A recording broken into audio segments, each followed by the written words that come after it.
Assalamualaikum warahmatullahi wabarakatuh. Perkenalkan, nama saya Muhammad Najaruddin. Saya merupakan mahasiswa dari Fakultas Ekonomi dan Bisnis jurusan Manajemen. Saya di sini akan membahas tentang mata kuliah Manajemen Akuntansi. Konsep yang akan saya bahas pada hari ini yaitu tentang konsep penentuan harga jual dan harga transfer, yang terdiri atas 3 komponen, yaitu cost plus pricing, target costing, dan transfer pricing.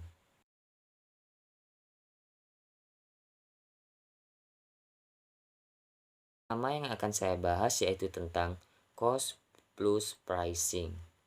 Terlebih dahulu kita harus mengetahui tentang pengertian cost plus pricing. Cost plus pricing merupakan metode penetapan harga produk dengan cara menambahkan biaya total dengan nilai marginnya. Dengan kata lain, cost plus pricing merupakan strategi yang sangat sederhana untuk menetapkan harga barang dan jasa. Dalam menetapkan harga plus, perusahaan dapat menambahkan biaya material, biaya langsung, biaya overhead, dan biaya tenaga kerja.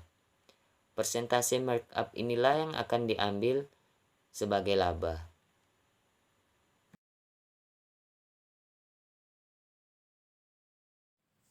Cost plus pricing memiliki beberapa komponen, seperti biaya total plus margin sama dengan harga jual. Saya di sini akan memberikan contoh tentang perhitungan cost plus pricing. Seorang kontraktor bangunan menghitung-hitung bahwa untuk membangun dan menjual 5 buah rumah yang sejenis akan dikeluarkan sejumlah biaya dengan rincian sebagai berikut. Yang pertama yaitu biaya material sebesar 25 juta rupiah. Yang kedua biaya tenaga kerja sebesar 10 juta rupiah. Yang ketiga yaitu biaya lain-lain seperti sewa kantor, penyusutan alat-alat, gaji pemimpin dan sebagainya sebesar 5 juta rupiah. Sehingga jumlah total biaya adalah 40 juta rupiah. Apabila ia menghendaki laba sebesar 20% dari biaya total, maka perhitungannya harga jual total sama dengan biaya total plus laba, yaitu harga jual total sama dengan 40 juta plus 20% kali 40 juta sama dengan 48 juta rupiah. Dengan demikian, masing-masing rumah akan dijual seharga 9.600.000 rupiah, didapat dari perhitungan 48 juta dibagi 5 dengan laba sebesar 1.600.000, didapat dari perhitungan 8 juta rupiah bagi 5. Jika rumah-rumah tersebut tidak semuanya laku, maka ada kemungkinan laba akan turun atau bahkan mendekati kerugian.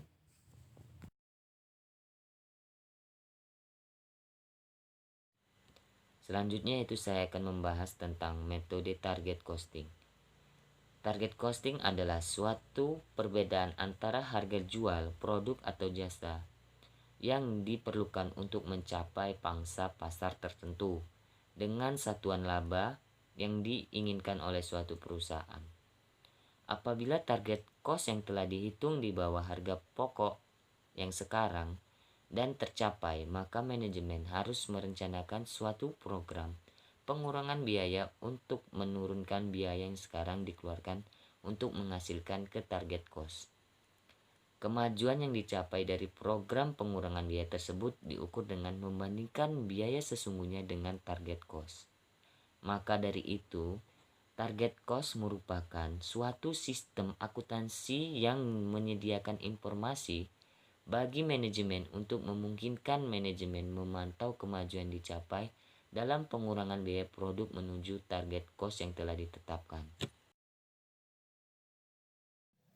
Target costing memiliki rumus yaitu biaya produksi sama dengan harga jual dikurangi laba. Sebagai contoh, misalkan sebuah perusahaan X mempertimbangkan memproduksi mesin penggali baru. Spesifikasi produk saat ini dan pangsa pasar yang ditarget meminta harga jual mesin penggali baru adalah sebesar 25 juta rupiah.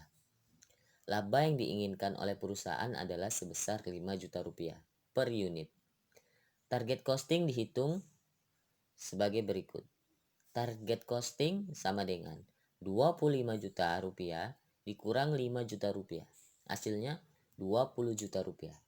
Pada saat sekarang ini, biaya produksi sesungguhnya perusahaan adalah 23 juta rupiah. Dengan demikian, pengurangan biaya yang harus dilakukan agar perusahaan dapat mencapai target cost adalah sebesar 3 juta rupiah. Yaitu 23 juta rupiah dikurang 20 juta rupiah. Perusahaan harus mengupayakan pengurangan biaya dengan menganalisis biaya produksi perusahaan dan mengurangi biaya-biaya yang dapat dikurangkan untuk mencapai target cost tersebut. Target costing menyajikan informasi perbandingan biaya produk sesungguhnya dengan target cost secara periodik untuk memungkinkan manajemen memantau kemajuan program pengurangan biaya menuju target cost. Tujuan dan alasan menggunakan target costing. Tujuan metode target costing adalah untuk merancang biaya produk pada tahap perencanaan daripada mencoba mengurangi biaya selama tahap manufaktur. Terdapat dua alasan mengapa target costing sebaiknya digunakan perusahaan di dalam situasi pasar yang sangat kompetitif saat ini. Yang pertama yaitu perusahaan tidak dapat menentukan dan mengendalikan harga jual produknya secara sepihak saja.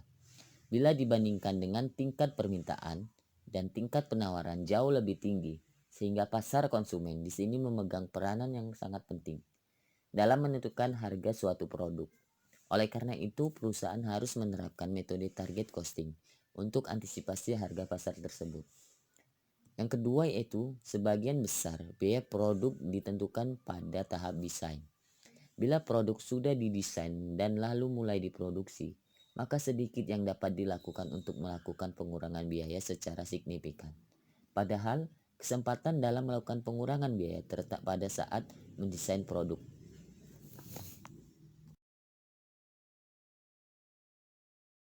Selanjutnya itu kita masuk terhadap metode transfer pricing. Apa sih itu transfer pricing? Oke, transfer pricing adalah suatu kebijakan perusahaan dalam menentukan harga transfer suatu transaksi, baik itu barang, jasa, harta tak berwujud, ataupun transaksi finansial yang dilakukan oleh perusahaan. Dalam transfer pricing terdapat dua kelompok transaksi, yaitu intra-company dan intercompany transfer pricing. Apa sih itu intra-company transfer pricing? Yaitu merupakan transfer pricing antar divisi dalam satu perusahaan. Yang kedua itu intercompany transfer pricing. Apa sih itu? Merupakan transfer pricing antara dua perusahaan yang mempunyai hubungan istimewa.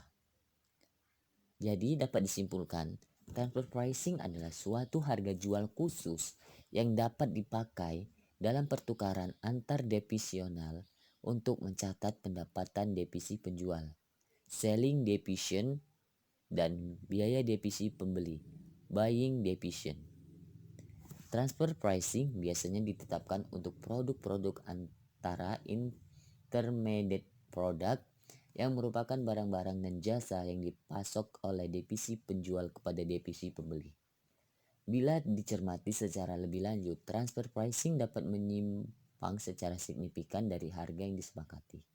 Oleh karena itu, transfer pricing juga sering dikaitkan dengan suatu rekayasa harga secara sistematis yang ditunjuk untuk mengurangi laba yang nantinya akan mengurangi jumlah pajak atau bea dari suatu negara.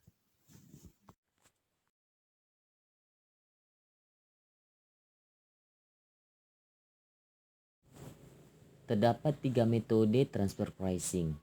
Yang pertama yaitu harga transfer dasar biaya, cost based transfer pricing. Yang kedua yaitu harga transfer atas dasar harga pasar, market basis transfer pricing. Yang ketiga yaitu harga transfer negosiasi atau negotiation transfer price.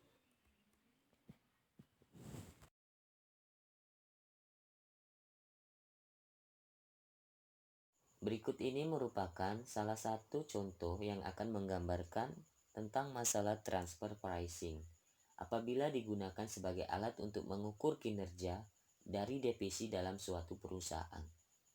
PT ABC diasumsikan mempunyai dua divisi, yaitu divisi penjual dan divisi pembeli. Data-data berikut akan menggambarkan lebih lanjut mengenai aktivitas dari kedua divisi. Yang pertama yaitu divisi penjual, memiliki harga jual sebesar 2.600, biaya variabel sebesar 800, permintaan dari luar untuk produk sebanyak 1.000 unit. Yang kedua yaitu dari divisi pembeli, memiliki harga jual sebesar 2.100, biaya variabel sebesar 400, permintaan dari luar untuk produk sebanyak 2.000 unit. Maka kapasitas produksi divisi penjual sebanyak 3.000 unit. Divisi penjual akan menghasilkan 3.000 unit dengan harga jual sebesar 1.200, di mana 1.000 unit untuk memenuhi kebutuhan internal perusahaan dan sisanya untuk memenuhi kebutuhan eksternal perusahaan. Selanjutnya akan dihitung jumlah margin kontribusi untuk masing-masing divisi. Produk dijual keluar oleh divisi penjual. Pendapatan penjualan sebesar 2.400 didapat dari 2.000 unit dikali 1.200 per unit. Biaya variabel sebesar 800 didapat dari 2.000 unit dikali 400 per unit. Maka margin kontribusi yang didapat sebesar 1.600. Produk dijual ke dalam oleh divisi penjual. Pendapatan penjualan sebesar 1.200 didapat dari 1.000 unit dikali 1.200 per unit. Biaya variabel sebesar 400 didapat dari 1.000 unit dikali 400 per unit. Maka margin yang didapat sebesar Rp800.000.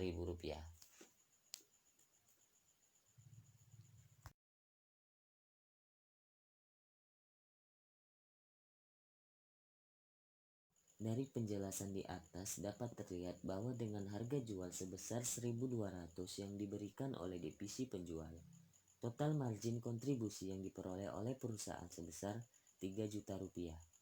Apabila terjadi peningkatan permintaan atas produk yang dihasilkan oleh divisi penjual, sedangkan permintaan dari divisi pembeli tetap, andaikan kata harga yang ditawarkan oleh divisi penjual sebesar 2.000 sama dengan harga pasar, maka bisa dikatakan divisi pembeli tidak akan sanggup dengan pembelian. Hal ini dapat dibuktikan dengan perhitungan sebagai berikut. Margin kontribusi divisi pembeli pada harga transfer sebesar 2.000. Pendapatan penjualan sebesar 2.600 didapat dari 1.000 unit dikali 2.600 per unit. Biaya variabel sebesar 800 didapat dari 1.000 unit dikali 800 per unit. Harga transfer sebesar 2 juta rupiah didapat dari 1.000 unit dikali dengan 2.000. Maka margin yang didapat sebesar Rp200.000. Dalam kondisi seperti ini, divisi penjual akan menjual seluruh produknya kepada pembeli di luar perusahaan. Tindakan ini tentunya akan memberikan hasil yang terbaik bagi perusahaan, karena margin kontribusi yang dihasilkan jauh lebih besar.